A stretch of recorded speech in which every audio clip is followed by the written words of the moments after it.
Okay, magandang araw po.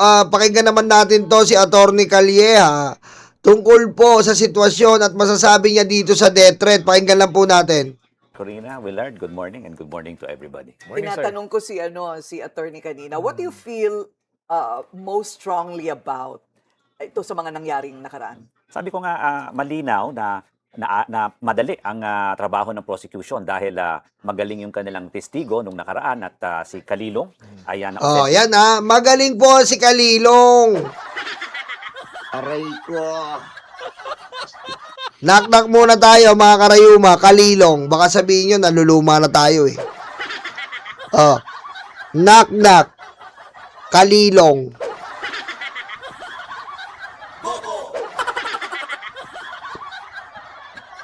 Parang di na naman kayo nagla-like Parang wala na naman tayong like Tigil na kaya natin ito.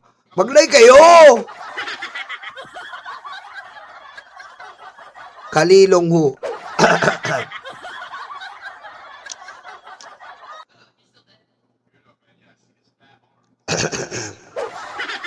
Aray ko.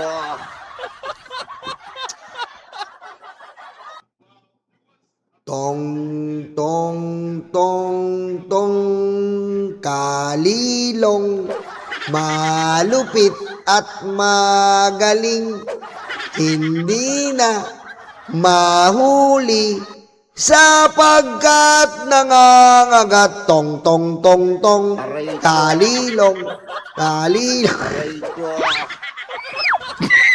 Mo bang maging safe sa tamang tao? Ito ang dapat mong gawin. First step, second steps, helmet. Sabi nanay ko, hotdog, ang binili mo potlong, tapos nagreklamo nanay ko, nagalit ka? Aray ko. Aray ko. Ayan Naisip ko lang. Pasensya na po kayo Lunes na Lunes. yung video, but more than that, pinadali ng trabaho ng depensa dahil inamin mismo ng depensa yung video. Oh! Inamin nila yung video kasi naglabas sila ng ebidensya to... Yun ang sinasabi ko po. Ayan, mula po kay Attorney Calleja. Inamin nila yung video. Nasaan na ba yung mga DDS na tanga? Nasaan yung mga DDS? Yung mga DDS, lumabas kayo nag-aarap ng raw file. Asan? Asan yung nag-aarap ng raw file? Aray ko. Diba? Iba kasi yung pananaw naming mga abogado. Diba? Iba yung mga pananaw namin mga abogado. Ngayon, pag inadmit mo, kinonsume mo yung video ng prosecution, ibig sabihin, legit, authentic, ang video. Asan? Nasaan ba yung mga naghahanap ng raw file dyan? Nasaan ba kayo? Yuhu! Aray ko. Yun.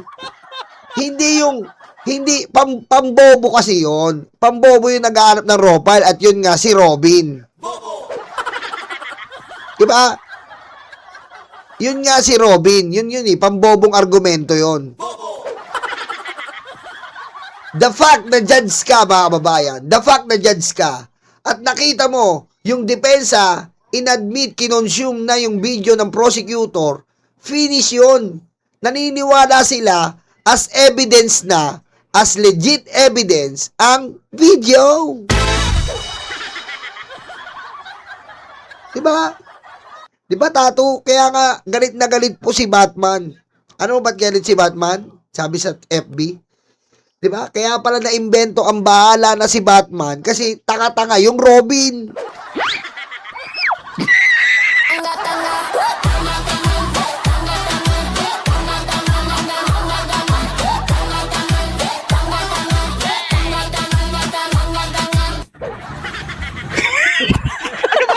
Aray ko. Kaya pala, ngayon lang natin na-realize yun. Kaya pala inimbento yung bahala na si Batman kasi laging tanga-tanga talaga yung Robin. counter the statements of Kalilong, para mo nang inamin yung sinabi ni Sarah. Yes! Sundan yung authentication ng video. Yes! So, once you use it, sabi ko nga, meron dyan mutual use, Yes! common evidence. So, once it's common, once it's mutually agreed and used by both of them, ano pang patutunayan mo on authenticity? Yes! Common use, mutual evidence. Ibig sabihin, nagkasundo na ang depensa at prosecutor na yung video na yon ay ginagamit nila. That is a common evidence. That is authentic evidence. That is a strong evidence, Your Honor, Mr. Chair. I so move. Aray ko. Di ba? Yun po yun, mga karayuma. Yun po yun. Doon po binabase ng mga prosecutor, defense, judge yan sa korte. Kapag ginamit mo ang ebidensya namin, therefore, it is proven that is legit and authenticated. Okay? Ginamit ng kalaban mo. Ibig sabihin, yun ang i-cross-examine nila dahil naniniwala na sila doon sa video. Dahil yun ang cross-examine nila. Wala yung mga DDS dito kahapon na naghahanap ng raw file na katulad ni Robin na sayang naman. To remember, Corina and Willard, pag sinabi mong grave threats, it is the utterance of the threat. No? Once you make a threat, and the other person heard or knows about the threat, yun na po yung grave threat. Hindi na kailangan pa yung iba pang... Hindi kailangan maglabas ng baril. Hindi kailangan maglabas. Kasi pag lumabas ka ng baril o naglabas ka ng hitman o ng assassin, sedition na yan o conspiracy to commit sedition. At natatawa ko. Nasa na ba yung abogado na DDS? Ang sinasabi niyang, wala pong nagawa si Sarah dito. Aray ko. Sino ba yun? Yung abogado na DDS, yung nireact natin? Ang pilit niyang ini-elaborate, Ang pilit niyang ini-elaborate, mga kababayan, yung conspiracy. Sabi nga natin, isa yan sa mga parte. Pero may parte pa rin regarding death threat. Aray ko. Di ba? May gumaganon pa siya. O, halimbawa, si Mang Tomas, pinutokan mo ng baril. Ay, hindi pumutok. Ligtas ka na. Hindi pumutok Aray ko. Ligtas ka, hindi pumutok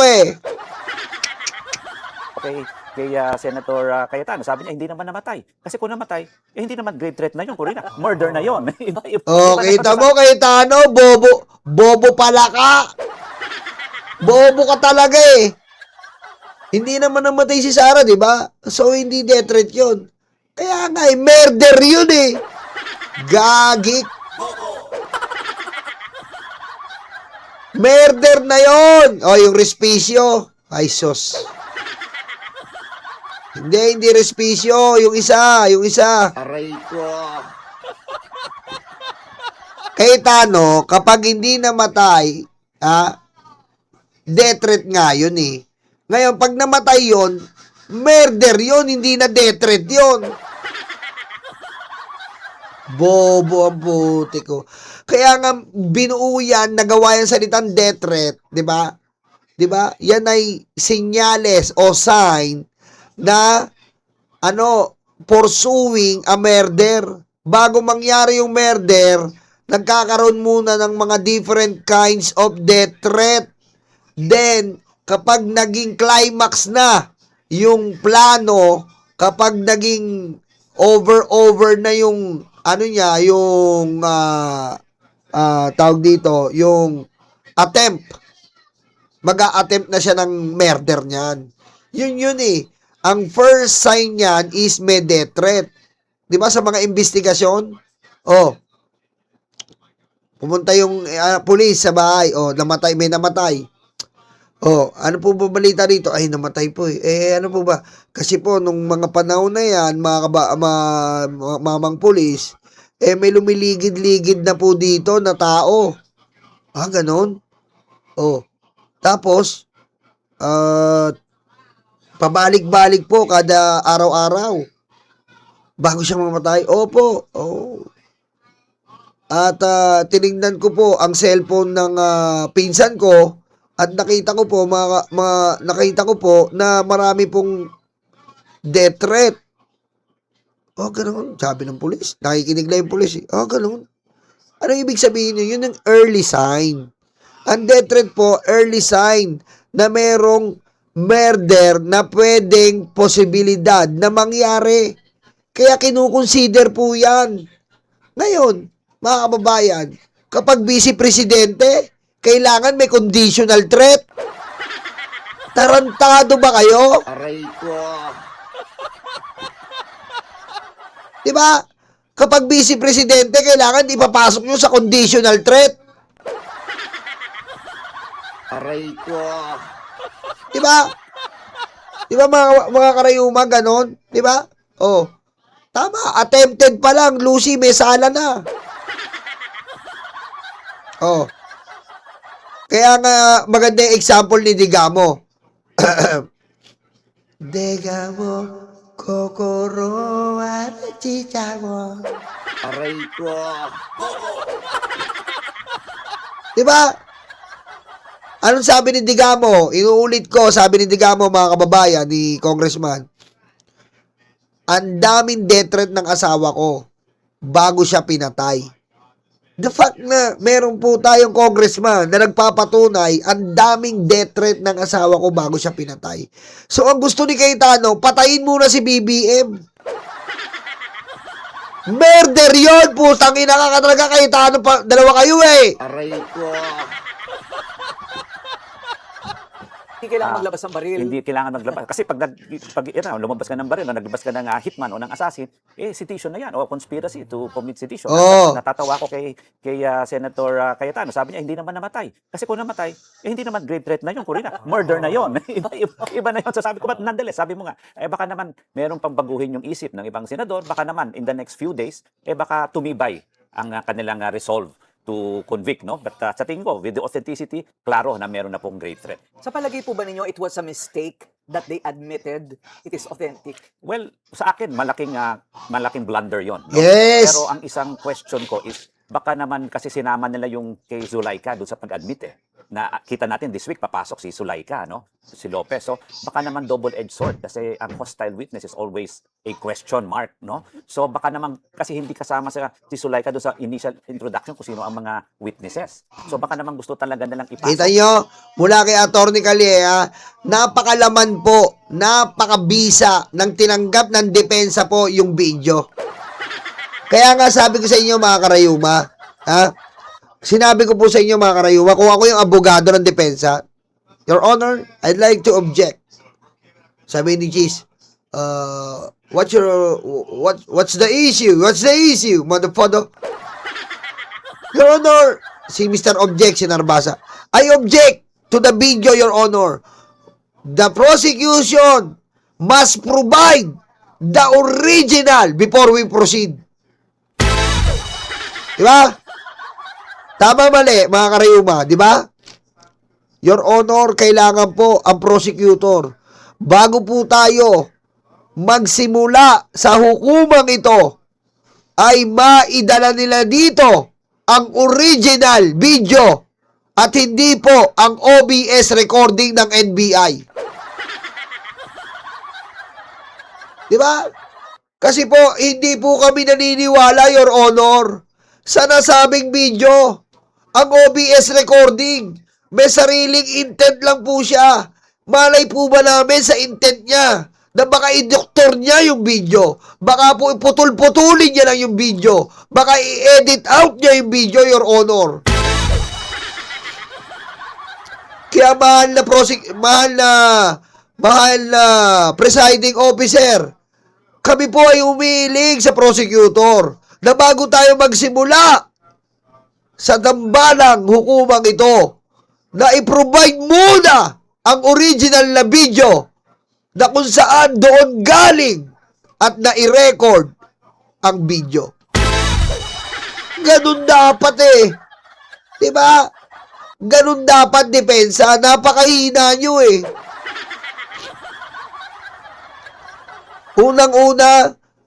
Unang-una, hahanapin pa nila yon. Pabor na pabor sa depensa yon. Pangalawa, kakain pa ng maraming oras. Pabor na pabor sa inyo yun. Oh. Diba? Pangatlo, 'Di ba? Pangatlo, marami pang mangyayaring marami pang mangyayaring ganap bago magsimula ang trial. 'Di ba? Delay na delay. Aray ko. Mahina eh. Napakahina po ng depensa. Akala ko ito na pala yung kumakain ng tao na katulad na kinain daw si Jinky Luistro. Putik, napakahina eh. Di ba? Sheesh. Oh. Hindi nga Ami Cook. If ever, technicalities, Ami Cook. Kumbaga, technically ng depensa, mahilig silang mag-technical eh. Hindi pa nila nilubos. Dapat kung technicalities ang pinupuntusan nyo, puntusan nyo yung video. Hindi nila hinayaang i-absorb nila as a common evidence yung video ni Kalilong. Kaso inaccept nila eh. At bukod sa inaccept nila, mga kababayan, yung naratibo pa nila, ang pangit. Ano ba yung naratibo nila? Ang naratibo nila, nagalit si Sarah dahil kay Sulaika. Pambobo yun, boy! Aray ko. Ako na lang ang bayaran mo, Sarah, 20 million. Ako na lang bayaran mo. Total, wala akong YouTube eh. Gipit na gipit ako sa buhay eh. Aray ko. Ako na lang bayaran mo 20 million pag tatanggol kita. Bobo ng abogado mo eh. Aray ko. Ang bobo. Pinapasok nilang naratibo, nagalit si Sarah dahil ginigipit si Sulaika. Pagbobo na naratibo yun.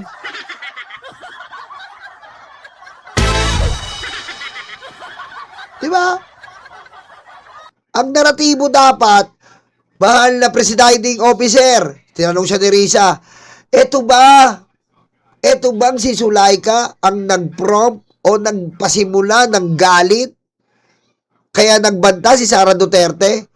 Opo. Sabi niya kay Risa Ontiveros, sabi ni Narbasa, opo, kasi po ginigipit po si Sulaika sa House of Representatives. Bobo!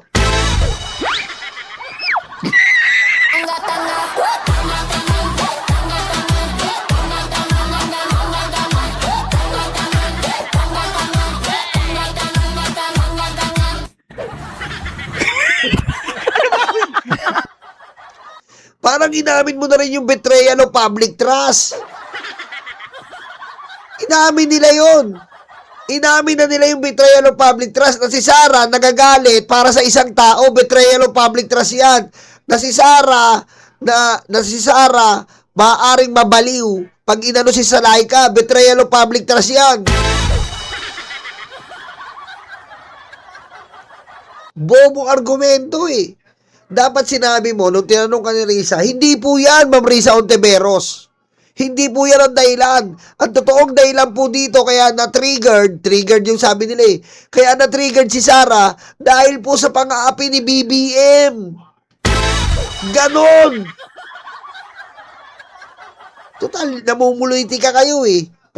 Politikain nyo. Oo. Sabihin nyo, dahil po sa panggigipit ni BBM, dahil po sa panggigipit ni Ethel Lisa sa DepEd, dahil po sa panggigipit ni Romualdez sa House of Representatives. Ganon! Aray ko.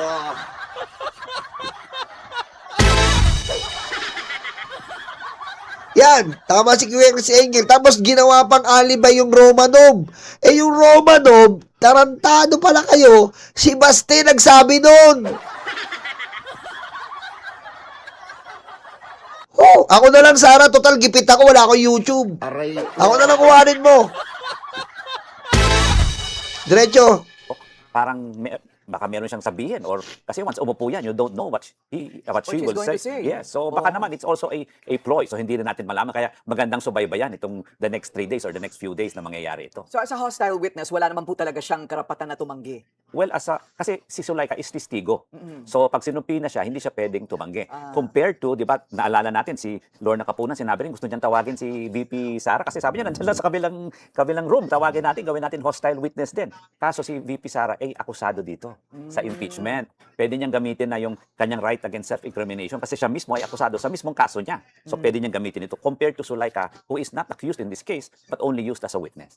So that's for tomorrow, no, Zulaika? Yung today, ikaw, ano ang makakapagpatunay sa'yo bilang observer, Willard, na totoong meron siyang kinontrata? Kasi nag-testify na ang senior agent. Ano pa kaya ang pwedeng mai-offer ng isang regional director? Kumbaga superior boss ng senior agent. Ikaw, Oo. kung ikaw ang manonood, ano ang magpapatunay sa'yo meron talaga siyang kinontrata? Gusto kong makita sino talaga yung kinontrata, syempre. At kung anong sasabihin yung kinontrata. Oo, pero sabi pala ni attorney, hindi na kailangan na umabot sa puntong yun. Kasi grave threat. Pag meron ka na nakita kinontrata, sedition na yun. Because you Ah. conspire to hurt or revenge a public official. In this case, the President and the First Lady and the Speaker. So medyo hindi na po grave threat yon. Pero umakyat na tayo. But as I said, baka naman gusto talaga ng mga tao na makita na nangyari ito, totoo ito, at yung ating mga senator judges. Kasi nga, we have to remember, kung ito ay criminal proceedings, meron tayong tinatawag na attempted, frustrated, at consummated stage. 3 stages of action. Pag grave threat, wala hong consummated, wala hong attempted, frustrated yan. Once sinabi mo na, once binigkas mo, consummated na yun. Tapos Oo. di ba? So, yun ang tanong ko dito, bakit ipapakita? Maybe sa tingin ko only to convince the public na ganito kasi ang ano dito is yung kanyang betrayal of public trust eh. Oo. Is he fit for office? Baka talaga naman kung meron ka namang kinontrata. Pero natatawa ako sa kontrata ko rin at Willard, wala namang assassin na pumipirma ng memorandum of agreement. Walang assassin na pumipirma ng kontrata. Ma'am Sara, ilang pong months po ako? Aray ko. Ha? Ma'am Sara, ilang months po tong assassination period ko? 6 months ka lang 6 months. Aray ko. Pirma mo to. May bonus po ba to, ma'am? Kasi nakalagay dito, ano lang fix yung salary. May bonus ka kapag kapag natapos mo siya na within 1 month, may bonus ka. Aray ko. So makakita, assassin, may kontrata. Oo! Asa ka na? Ayon sa kontratang pinirma mo. Aray ko. Wala namang kontrata. Gagi. Sabi ng depensa kasi, hindi daw totoo kasi wala naman daw kontrata, sabi nila Sara, na magpapakita ang prosecution na may kontrata sa assassin. Tangina naman, saan tayo makakita? Assassin may kontrata? Hello? Hello? Oh, si Sara to. Hello? Yes, ma'am. Asa ka na ba? On the way na po yan. Magdala ka ng valid ID, 2. Pa-xerox mo back and forth. Oo. Magdala ka. Kailangan yan, back and forth, ID, valid ID 2. Bakit po?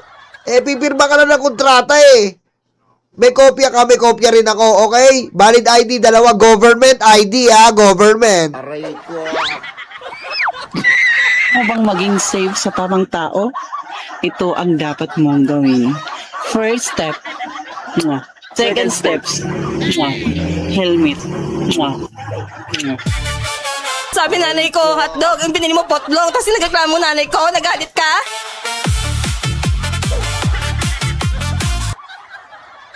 Ma'am, ito na po, ma'am. Valid ID ko. Ayan, okay. Ma'am, may tanong po ako. Ano naman tanong mo? Ma'am, may benefits po ba?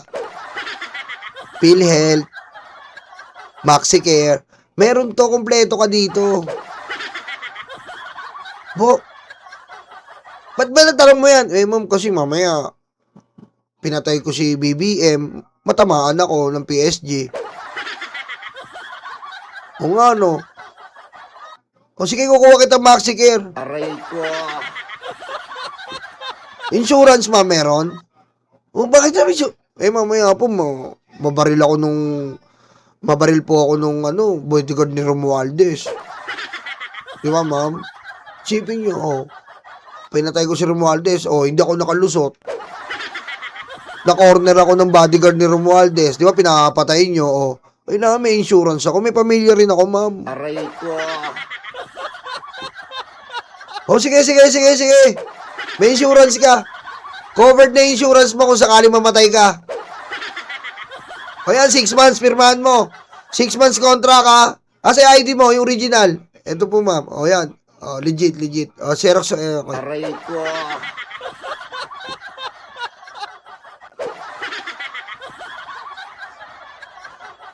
Ma'am, last na po. O, ano yun? Ano ba? Dahil mo naman request. Ano po ba magko-cover sa akin, ma'am? St. Peter o ilang, ano po, ma'am, 1 week burial po ako. Asus.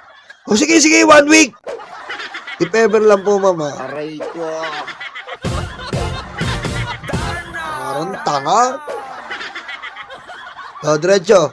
To kill, di ba? Wala namang ganyan. So hindi, but nonetheless, hayaan na natin. Let the prosecution present its evidence and hopefully, let's see if they can convince the public and the senator judges na meron yang assassin present kung meron na. Kasi kung minsan, you have to know when to stop, no? Kasi iniisip ko, kumbinsido na halos lahat, pati nga depensa, kumbinsido na. Authentic, sinabi talaga niya. According to Attorney Michael Poa, nung na-interview ko po siya, hindi naman po namin tinatanggi na talagang may video at sinabi po niya ang mga bagay na yon. Yun nga lang, baka lalong mapahina pag hindi nila napatunayan itong hitman na ito. Ano po, Attorney? Kaya nga sabi ko double-edged. Hindi natin alam kung paglabas nito. Kasi nga, ang tingin ko, ang importante dito sa tingin natin, once ipresenta nila, na naririnig natin sa harap, meron yung offer of evidence. Doon yung purpose. Ano ba yung purpose? Ba't pinaupo mo itong taong to? Yun ang kailangan natin pakinggan mamaya, in the days to come. Kung magpapakita sila ng hitman o kunyari na-confirm nila na meron talagang ganyan na nangyari, edi sabi ko nga, that would increase. But that would elevate the crime from threat to conspiracy to sedition, no? But nonetheless, it's still a betrayal of public trust kasi ang papatayin mo dito is the president, the first lady at the speaker. Plus, yung nakakatawa nga doon sa defense, hindi lang si Powa, si Villuan, if you remember, ang sabi na sinabi pero may justification. Kasi nga defense niya ito dahil nga natatakot siya, di ba? But in law, if you use a justifying circumstance, you already admit to the fact. So inadmit mo na kaagad na may grave threat. You are just excusing yourself.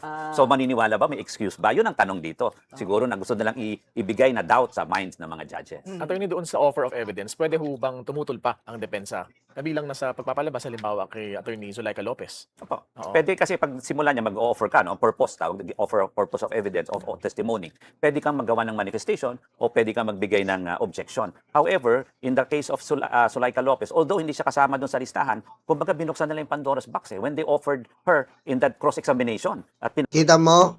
Binuksan ng depensa, tanga eh. Binuksan ng depensa yung magiging issue. Siyempre, kakagat yung prosecutor, tinitignan lang sila. Kaya nga, hinihintay silang magkamali ng prosecutor. At yun na nga ang pagkakamali. Inopen nila yung issue about Zulaika. Na nagalit si Sara about Zulaika lang. Oh, yun ang hinihintay ng prosecutor. Sa pool. Aray ko. Sa pool. Ayan na. Mauungkat na yan. Dire-diretso hanggang sa si Sara pumunta pa ng House of Representatives. Si Sara nagwala doon sa House of Representatives. Binastos yung House of Representatives. Ayan na. Mauungkat na lahat yan. Bobo yung depensa. Sobrang bobo talaga. nakita yung video, naging essential siya tuloy. So, how can now they object to the presentation of Zulaika when the defense itself was the one who opened the door for her Yan. to be introduced into the case? Patay. Okay. Well, titingnan natin kung ano sasabihin ni Zulaika. How wrong can it go? How wrong can it go? Well, it can go wrong both ways. Alam natin na Zulaika technically is the chief of staff, knows more than 101%. Baka kung anong tanungin. Alam mo, Corina and Willard, bilang abogado, once umupo ang testigo dyan, kung magaling yung abogado, baka hindi na alam kung ano na yung sasabihin niya. Kasi iba na yung sitwasyon once you are on the stand, no? But then again, as I said, it can also go wrong on the part of the prosecution kasi baka naman, parang Trojan horse, pag upo niya dyan, talagang well-versed siya. Ito na sasabihin ko to absolve the vice president. So pwede rin gano'n yun. So medyo everybody has to tiptoe patiently and carefully. Palagay ko kung ito po yung nasa korte, ay impeachment na talaga siguro. Ano po? I mean, based on your reasoning, yeah, it's really logical. Pero ito po yung political exercise. So anong inyong prediction dyan? Well, ang akin lang tingin ko, meron na tayong, kung sa 12, 13, malamang meron. Pero kung makakumbinsi pa tayo ng another 3 or 4, mas maganda. Pero yung question din kanina na kung bababa yung number from 16 to 14 or 12 or whatever yung conviction number, isang pwedeng pag-isipan din yon. Pero kung ako tatanungin nyo, as of today, kasi ang importante lang po, sa grave threats yung malice and intent. Klaro po 'yon na mula dun sa last week na patunayan authentic at napatunayan may kakayahan at mayroong intent. Actually may motive pa nga kasi siya yung vice president, motive to succeed. So klaro po 'yon. So yun po ay napatunayan sa akin pong opinion as far as last week is concerned. But it will have to go through the Supreme Court, or the number of 2/3 of all senators, binabanggit ba sa saligang batas po yung number 24? Hindi po. Ay, hindi, Nakalagay 2/3 of all members. So Of ang question all. dyan, what is 2/3 of all members? Sino po ang member? Eh di syempre yung nag-participate sa trial. Ayun po ang aming theory. At sa tingin ko, ay yung tanong niyo ko rin kung pupunta dapat sa Supreme Court. Actually, under the Constitution, the Senate as the impeachment court can make its own rule. So pwede na lang sabihin, dahil wala yung iba, 14 lang sila o 15, pwede. Pero syempre, question din yan kung sino ang hindi happy dun sa ruling na yon. Ang question dun kung pwedeng tanungin na yung question ni Senator Cheese or Presiding Officer Cheese, parang kasing hindi resolution yun parang statement niya yun nung nag-opening statement siya So hindi ko alam kung carried yun as a resolution, whether it's enough or aantayin natin kung boboto sila o kung merong mag-question mismo niyan Tama. sa Supreme Court. Baka po strategy. Baka rin strategy. Kasi Oo. pareho sila ng opinion ni Senator Ping Lacson. 16 is the right number. Knowing that they can always elevate it to the Supreme Court. Baka nga, baka Pwede rin pwede. ganun. oo. Para hindi po sila pagdudahan Pwede sa rin. kanilang mga inaaresto. Or baka naman, Corina at Willard, baka naman kasi sa lakas ng ebidensya, hindi na kailangan tanungin kasi makuha natin yung 16 or 17. Oo. So, Malakas ang ebidensya Ayan nahihirapan na nga po yung depensa Okay? Aray ko.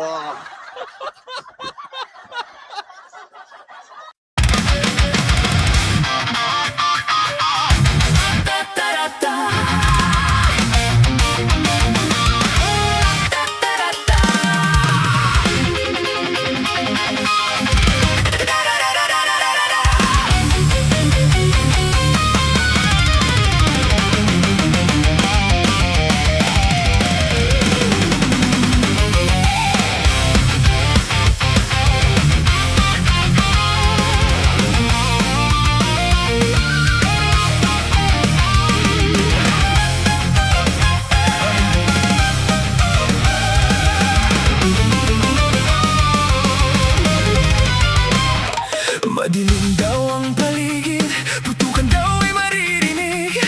Takot sa kanilang mata, ikaw ay madadala. Huwag kang palinlang kaibigan, hudas na 13 yan. Sinira nila ang Senado, sobrang ganit mga ito. Hindi nyo na maloloko mga Pilipino. Gising na gising kami sa kabobohan nyo. Di bumenta ang pelikula, pati ang drama. Sa sobrang kapal ng mukha, nangungumusta pa. Hindi nyo na maloloko mga Pilipino. Gising na gising kami sa kabobohan nyo. Di bumenta ang pelikula, pati ang drama.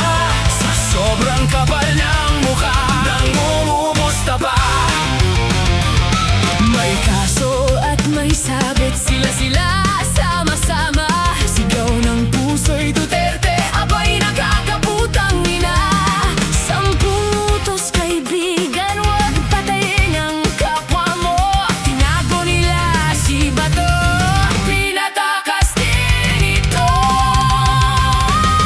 Hindi nyo na maloloko mga Pilipino. Gising na gising kami sa kabobohan nyo. Di bumenta ang pelikula, pati ang drama. Sa sobrang kapal ng mukha, nangungumusta pa. Hindi nyo na maloloko mga Pilipino. Gising na gising kami sa kabobohan nyo. Di bumenta ang pelikula, pati ang drama. Sa sobrang kapal ng mukha, nangungumusta pa.